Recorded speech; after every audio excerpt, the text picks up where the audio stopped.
lagi di Rumah Ilmu. Saling bantu, saling jaga, cari ilmu di rumah saja. Bersama Pak Davin hari ini dan juga ditemani rekan Pak Davin, Pak Faisal, kita akan belajar materi PJOK Pola Makan Sehat untuk kelas 7. Hari ini ada yang beda loh, karena pembelajaran kita dalam bentuk 3, 2, 1, Tipo PJOK podcast. dan juga dalam bentuk teleconference. Benar sekali. Baiklah anak-anak, sebelum kita memulai materi pada hari ini, mari kita berdoa, tundukkan kepala sejenak, agar apa yang kita pelajari pada hari ini menjadikan manfaat untuk tubuh kita semua. Berdoa, dimulai.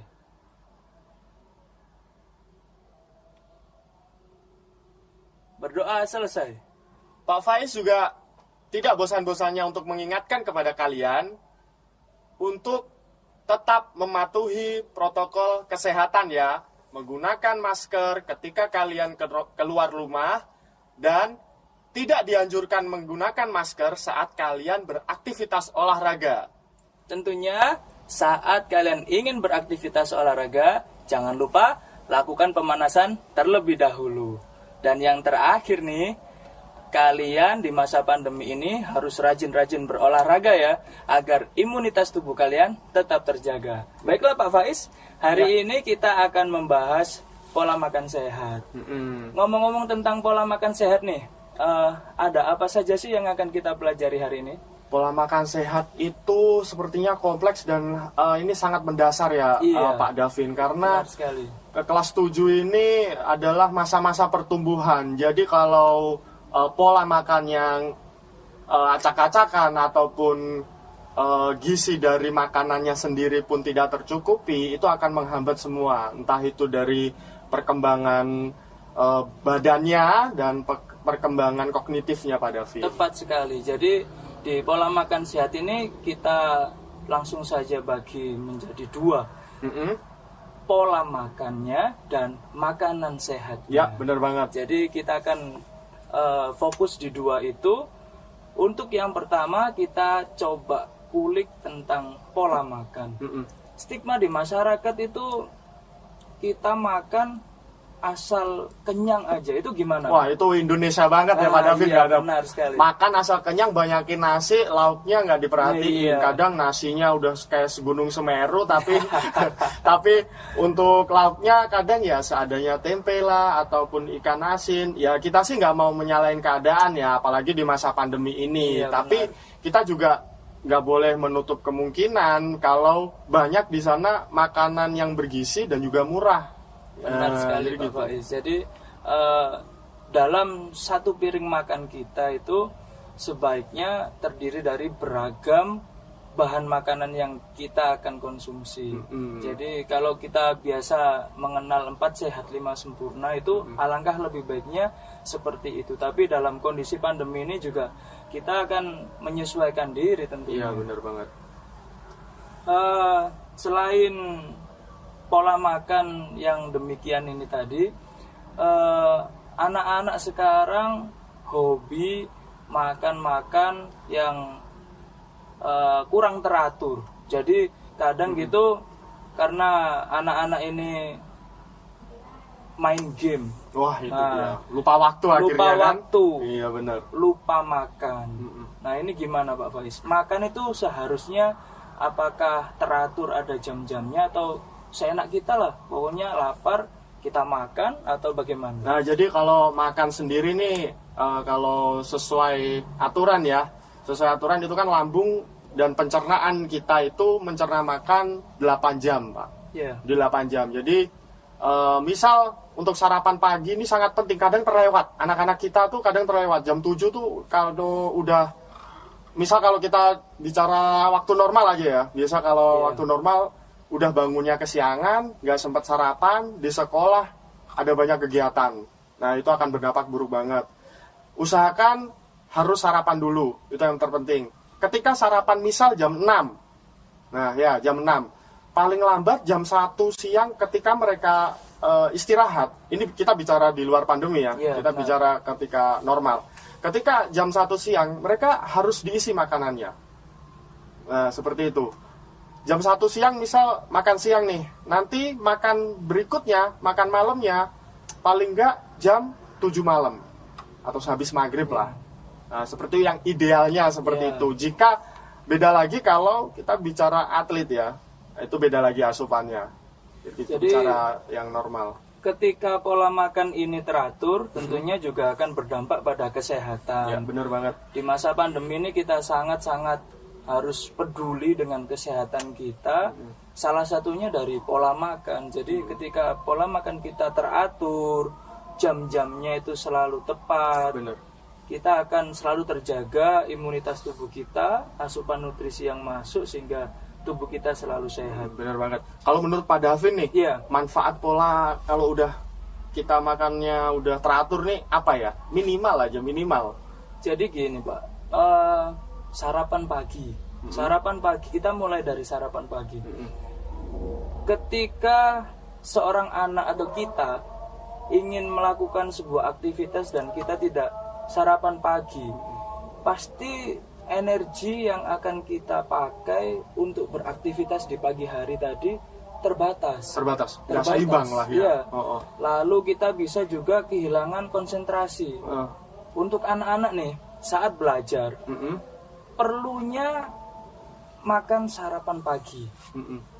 Selain energi untuk tubuh, mereka juga menggunakan energi untuk mereka berpikir. Bener Sehingga banget. ketika mereka belajar, itu sangat-sangat membutuhkan energi kan? Iya benar. Sudah tercukupi itu Nah, energinya. kadang yang sering Iya. terlewat. Bahkan orang tua pun kadang kalau udah keburu-buru, apalagi yang bapaknya atau ibunya kerja juga ini. Iya. Jadi saya harap bagi orang tua nih ya dimanapun berada, kami harap ya Iya. itu harus memperhatikan soal pola makan yang sehat ini kepada anak-anaknya Pak Davin. Iya benar sekali. Jadi tadi sarapan pagi, kemudian makan siangnya kita makan untuk memenuhi kebutuhan energi kita sampai sore hari. Kemudian malam kita makan juga seperti itu untuk aktivitas kita di malam hari menjelang tidur. Tapi juga tentunya makan malam jangan terlalu larut malam. Oh iya, nggak baik juga ya. Tidak baik untuk juga. kesehatan. Baiklah, anak-anak, sesaat lagi kita akan masuk ke segmen 2. Jangan kemana-mana, tetap di Rumah Ilmu.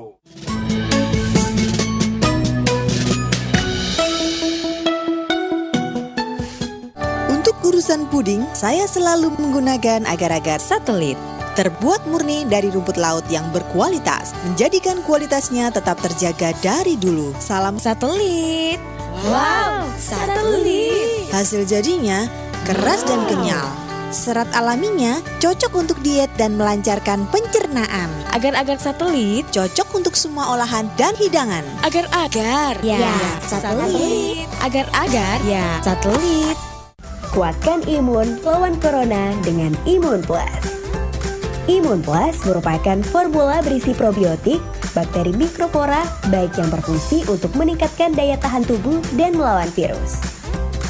Imun Plus juga mengandung nutrisi kaya vitamin dan sumber antioksidan buah sirsak, madu, kulit manggis, dan propolis. Imun Plus, nutrisi suplemen probiotik sari buah untuk meningkatkan daya tahan tubuh Anda. Untuk urusan puding, saya selalu menggunakan agar-agar satelit. Terbuat murni dari rumput laut yang berkualitas, menjadikan kualitasnya tetap terjaga dari dulu. Salam satelit. Wow, satelit. Hasil jadinya keras dan kenyal.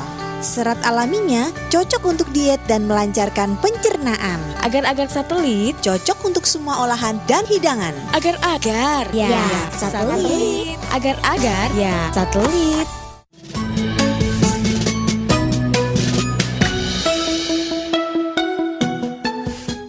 Kembali lagi di Rumah Ilmu. Baiklah, di segmen 2 ini kita akan membahas makanan sehat. Jadi menurut Pak Faiz, makanan sehat itu seperti apa sih? Menarik ini Pak Davin, kalau kita berbicara makanan yang sehat itu tentunya kebutuhannya bukan cuman anak-anak kelas 7, melainkan sekitar kita ini juga orang dewasa juga harus butuh makanan yang sehat. Jadi paling tidak 4 sehat 5 sempurna. Jangan sampai kebalik loh ya. Iya. 5 sehat 4 Turun dong sempurna. nanti jadinya. Iya. Jangan sampai kebalik. Siap. Jadi 4 sehat 5 sempurna itu ya karbohidrat, protein, terus lemak, vitamin dan mineral. Betul sekali. Jadi makanan kita dalam satu kali saji, satu piring itu kan alangkah baiknya terdiri dari beragam macam bahan makanan. Nah, itu tadi 4 sehat 5 sempurna ada di dalamnya. Jadi ada proteinnya. Kita harus bisa menakar sih sebetulnya. Jadi dalam satu kali sajian makan kita itu karbohidratnya seberapa banyak, kemudian proteinnya kita butuh seberapa banyak. Misalkan kita ambil dari telur nih, kita butuh telurnya seberapa, atau itu telur ceplok atau telur dadar atau bagaimana, itu kita harus bisa menakar sehingga manfaat daripada kita mengetahui susunan daripada menu kita dalam sekali makan mencegah obesitas. Ya. Benar sekali.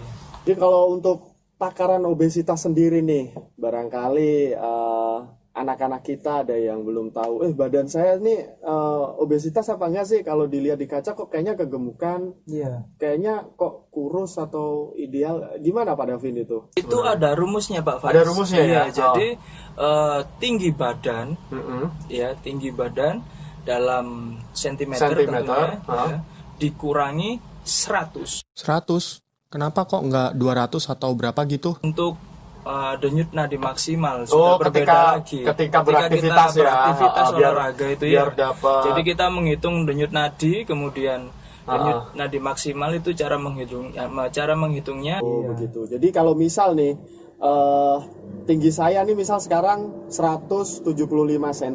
Iya. Terus dikurangi 100. Ya kan, kalau sesuai rumus yang Pak Davin katakan dikurangi 100, berarti berat ideal saya harusnya itu 75, benar. Dalam kilogram. Jadi kurang lebihnya atau berada di kisaran 75, 74, 75 atau 76 lah. Paling atas itu kalau sudah naik lagi itu sudah mulai obesitas ringan. Mulai ringan, sedang sampai berat. Ternyata obesitas juga ada tingkatannya. Iya, ada tingkatannya. Jadi kita juga harus waspada terhadap itu. Seperti saya juga ini sudah mulai mengalami yang namanya obesitas ringan karena di pandemi ini tentunya aktivitas kita biasa di lapangan kan. Iya, benar banget. Ini berkurang drastis. Memang saya akui pribadi aktivitas yang biasa saya lakukan ketika mengajar anak-anak di lapangan, benar itu kan banget. kita panas-panasan seperti itu, banyak itu banget berkurang itu. banyak ya. Sehingga ya agak gemuk sedikit lah. Sedikit ya, tapi kan ditutupi dengan exercise sendiri di rumah. Tetap kita jaga agar imunitas tubuh tidak sampai menurun dengan terus beraktivitas olahraga. Benar banget. Balik lagi kalau ke makanan nih Pak. Kalau kita udah komposisi makanannya udah tepat ya, 4 sehat 5 sempurna. Terus misal contoh karbohidrat itu kan kayak nasi. Betul. Terus apa lagi? Jagung. Oh jagung, iya jagung. Jagung. Terus oat. Oh ya. Oat itu atau gandum. Gandum, Iya, bener gandum. banget. Kalau untuk mineralnya Pak? Mineral ini air. Oh iya bener banget. Kita bisa dapat dari air, kita bisa dapat dari Sayuran. Itu mineral. Vitamin kita bisa dapat dari buah. Nah ini nih Pak Davin. Buah ini.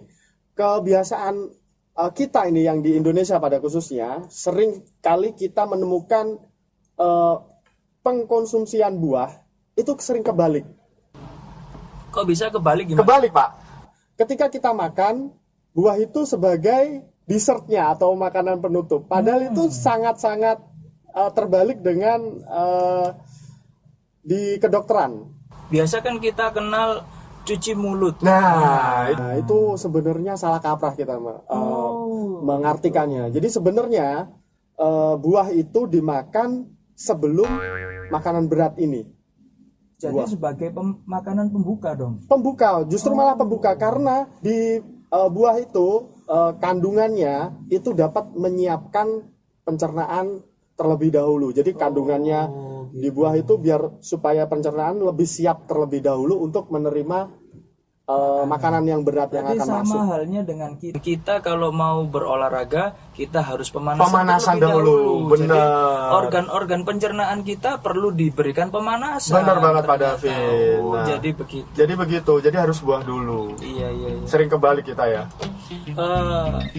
Nah, jadi manfaat pola makan sehat itu ada beberapa seperti yang ada poin-poinnya yang kalian lihat.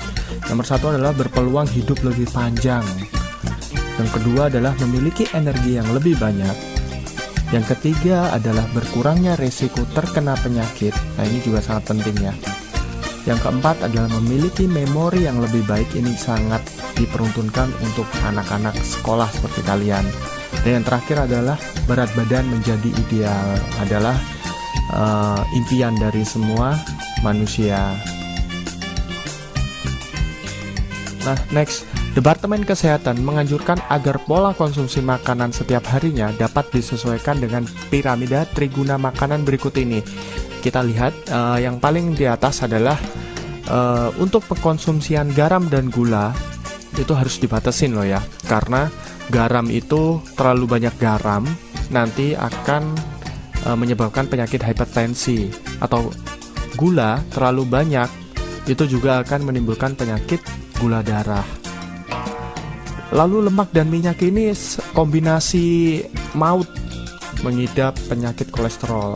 Jadi kalau kalian semua mumpung masih muda biasanya nih kalian makannya di los, nantinya 20 tahun kemudian baru efeknya terasa. Jadi kebanyakan lemak dan minyak itu akan menyebabkan kolesterol.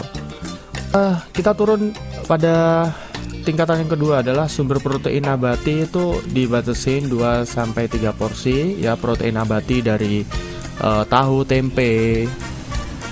Dan sumber protein hewani itu dari ikan, daging, ayam ataupun sapi, kambing juga. Oke. Next tingkatan adalah untuk sayuran dan buah juga dibatasin, kelebihan juga nggak boleh. Nah, yang terakhir adalah karbohidrat. Nah, karbohidrat ini sangat penting karena kita hidup di iklim tropis, di mana ketika kita hidup di iklim tropis, otomatis usaha atau daya kita untuk menjalani kehidupan sehari-hari itu sangat besar. Kalau usahanya sangat besar, maka energi yang dibutuhkan juga besar. Lah, energinya dari mana?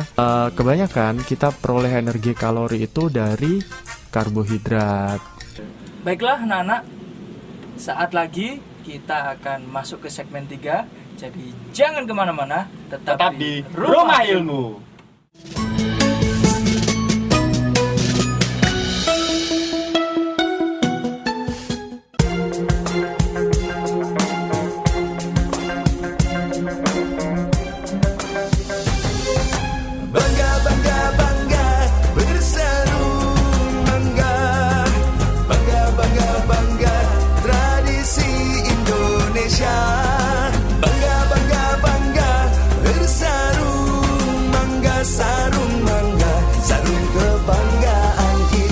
Bangga bersarung mangga.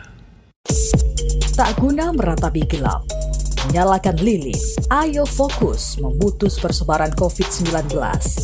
Rawat yang sakit, bantu APD tim medis, santuni yang terdampak ekonomi, dan tak henti berdoa. Salurkan atensi dan donasi Anda melalui NU Peduli di rekening NU Kerlas Wisnu Jawa Timur atau melalui Yayasan TV9 Peduli Umat. Untuk urusan puding, saya selalu menggunakan agar-agar satelit. Terbuat murni dari rumput laut yang berkualitas, menjadikan kualitasnya tetap terjaga dari dulu. Salam Satelit. Wow, satelit. Hasil jadinya keras dan kenyal. Serat alaminya cocok untuk diet dan melancarkan pencernaan. Agar-agar satelit. Cocok untuk semua olahan dan hidangan. Agar-agar. Ya, satelit. Agar-agar. Ya, satelit. Virus corona mengguncang kedamaian Indonesia dan dunia. Korban pun berjatuhan. Tak semata mengancam jiwa dan keseharian, corona bahkan mengusik kehidupan sosial hingga ekonomi keseharian. Mereka yang sudah terpinggir kian terdorong ke bibir jurang kemiskinan dan pengangguran. Jaringan Gus Durian Indonesia mengajak kita semua peduli, membukakan pintu harapan, menggalak empati, solidaritas untuk mereka melalui Gus Durian Peduli. Kami telah dan terus menyalurkan paket kebutuhan pokok, kebutuhan kesehatan, masker, hand sanitizer, sarung tangan, dan alat perlindungan diri lainnya. Melalui posko-posko Gus Durian Peduli yang tersebar di 60 kota di Indonesia, relawan kami terus bergerak. Mari bergerak, saling jaga, melindungi sesama terbebas dari corona dan semua dampaknya bersama Gus Durian Peduli.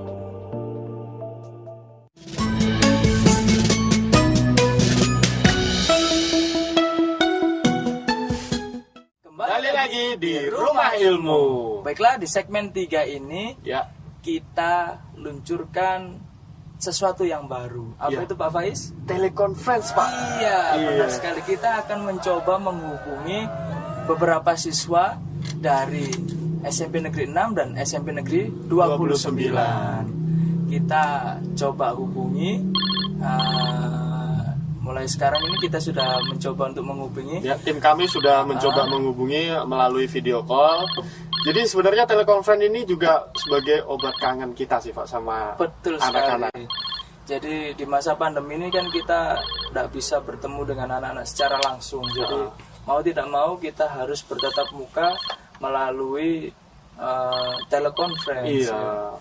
Kayaknya ada suara nih Pak. Udah masuk belum nih? Halo? Ya, halo? Halo? Ya, halo. Ya, halo, Nak. Halo? Halo, Ya. Pak. Halo? Sudah bisa mendengar suara dan gambar dari studio? Iya, Sudah Pak, bisa sudah mendengar Udah jelas ya? Pak Davin? Udah jelas ya suaranya sama gambarnya? Iya, Gimana? halo Nak. Iya. Selamat, kamu sudah terpilih untuk bergabung bersama podcast Tip of PJOK Di acara Rumah Ilmu ya, tentunya di pembelajaran Rumah Ilmu hari ini. Apa kabar Nak? Sehat, bugar, luar biasa, Pak. Iya, baik sekali. Tentunya semoga kamu beserta keluarga tetap senantiasa sehat selalu dalam lindungan Tuhan Yang Maha Esa. Amin. Coba sebutkan nama, kelas, dan asal sekolahmu. Nama saya Naswa Safira Aulia, kelas 7D dari SMP 6. Baiklah. Jadi hari ini ya, karena kamu sudah terpilih untuk bergabung bersama podcast Tip of PJOK, kamu nanti berhak mengajukan satu buah pertanyaan untuk Pak Davin dan Pak Faiz terkait dengan materi pola makan sehat yang sudah kita jelaskan di awal tadi, Ya, Pak Faiz, di ya, segmen di 1 segmen dan 1 dan segmen 2. Namun sebelum itu Pak Davin dan Pak Faiz memberikan satu buah pertanyaan dulu untukmu. Kita tanya dulu ya Pak. Iya, kita tanya dulu, kita mintai pendapatmu, bagaimana sih kondisi belajarmu selama pandemi ini di rumah. Tentunya belajar PJOK ini ya, belajar PJOK di rumah seperti apa. Lalu tayangan TV 9 materi PJOK, mapel mata pelajaran PJOK ini menurutmu bagaimana, Nak? Apakah kamu cukup terbantu dengan belajar di rumah? Benar. Melihat tayangan TV 9 PJOK ini atau bagaimana? Atau Silakan. mungkin ada perubahan secara fisik ya Pak? Iya, karena sudah menyaksikan tayangan-tayangan dari kita mulai awal. awal dulu hingga hari ini. Silakan Nak, bisa Bisa dijawab. dijawab. Pengalaman belajar di rumah kurang menyenangkan karena saya tidak bisa langsung bertatap muka. Walaupun begitu, saya tetap bersemangat mengikuti kelas online, seperti mengikuti Zoom dan mengerjakan tugas yang ada di Teams. Untung ada untung ada rumah ilmu, karena rumah ilmu membantu saya memahami materi-materi yang guru berikan dan tugas yang guru dan membantu saya mengerjakan tugas yang guru berikan. Iya, tadi kamu sampaikan sedikit menyedihkan Ya, karena tidak bisa bertemu dengan Bapak Ibu guru. Ya memang ini kondisinya pandemi, Iya, Pak ya. pandemi, Ya, tapi nggak bisa tetap kita maksain tetap juga. kita salut padamu, Nak. Senantiasa selalu bersemangat dalam belajar. Jangan sampai semangatnya turun. Lentur. Ya, jadi tetap dijaga semangatnya, tetap menjadi inspirasi bagi pelajar-pelajar lain di kota Surabaya di luar sana. Baiklah Nak, silakan kamu bisa mengajukan satu buah pertanyaan terkait dengan materi pola makan sehat yang sudah Pak Davin dan Pak Faiz bahas di segmen 1 dan 2 tadi. Silahkan. Baik, Pak, saya ingin bertanya. Berat badan saya 35 kg dan tinggi badan saya 144 cm. Apakah itu sudah tergolong ideal? Lalu, jika sudah ideal, bagaimana cara mempertahankannya? Jika belum ideal, lalu apa yang harus saya lakukan? Demikian pertanyaan saya. Terima kasih. Ya. Pertanyaannya bagus banget ya Pak Iya, Davin ya. bagus. Jadi nanti sesaat lagi Pak Davin dan Pak Faiz akan menjawab pertanyaanmu. Tetap berada di telekonferensi, jangan kemana-mana ya Nak ya. Terima kasih banyak. Sampai jumpa. Iya Pak, Bye-bye. sama-sama. Terima kasih Ya, kesempatannya. Pak Faiz, tadi siswa kita bertanya bagaimana cara menghitung itu tadi. Jadi dia cara menghitung apakah dia termasuk ke obesitas atau tidak itu. Gitu. Dia menyebutkan berat badannya dan tinggi badannya serta kondisi tubuhnya seperti apa. Ini bagaimana Pak Faiz? Ya kalau anak kita tadi melihat di segmen 2 tentunya bisa langsung menghitung ya. Iya. Mungkin dia terlewat, nggak apa-apa kita bahas lagi. Jadi untuk menghitung berat badan ideal itu tinggi badan dikurangin 100 Pak. Iya, Nah, jadi itu tinggi badan nanti dikurangin 100. kamu bisa hitung Nak tinggi badanmu tadi berapa dikurangi 100 itu adalah berat badan ideal. Jika sudah melampaui maka kamu sudah akan masuk ke dalam kategori obesitas ringan, sedang dan berat. Hingga berat. Tapi kalau masih belum mencapai, ini jadi sebuah pertanyaan. Kalau dia belum mencapai ke berat idealnya, Pak, apa yang harus siswa kita lakukan ini? Belum mencapai berat ideal berarti pola makannya mungkin bisa ditambah dengan exercise juga Pak. Dan juga sering kita luput ketika kita minum air, pernah dengar gak? Minumlah air 2 liter sehari. Oh iya. Nah itu sebenarnya agak bergeser sekarang di masyarakat, salah pengertiannya. Jadi misalkan saya dengan Pak Davin nih beda badan, beda kebutuhan sehari-hari, beda aktivitas, juga beda asupan airnya. Jadi nggak semua 2 liter. Ada rumusnya Pak. Jadi air itu, kebutuhan air dalam tubuh kita sehari-hari itu, jadi berat badan dibagi 30. Oh begitu. Misal berat badan 60, ya dibagi aja 30, berarti ketemunya 2 liter. Jadi sehari itu Anda minimal 2 liter. Kalau berat badannya 70 bagi 2. Ya, jadi untukmu Nak, jika belum mencapai berat badan ideal, kamu bisa lebih banyak lakukan exercise atau aktivitas olahraga sehingga merangsang organ-organ pencernaanmu untuk semakin lapar, dan itu merangsang nafsu makan yang bener tinggi. banget. Itu kemudian kamu bisa memperbanyak minum, itu juga salah satunya untuk bisa meningkatkan metabolisme sehingga berat badanmu juga bisa mencapai ideal. Baiklah, pembahasan kita hari ini cukup seru, tapi waktu harus memisahkan. Ya benar banget Pak David. Saya harap sih masih ada satu lagi nih kita. Tapi Cuman ya kita next time aja ya barangkali. Waktu kita sudah habis. Anak-anak, Pak David dan Pak Faiz tetap mengingatkan kalian patuhi protokol kesehatan dimanapun kalian berada. Dan jangan lupa saat melakukan aktivitas olahraga kalian tidak dianjurkan menggunakan masker. Sampai jumpa di pertemuan berikutnya di pembelajaran-pembelajaran PJOK yang aktif dan atraktif serta menarik. Jangan kemana-mana, selalu belajar di Rumah Ilmu. Saling bantu, Saling jaga, cari ilmu di rumah saja. Bye-bye.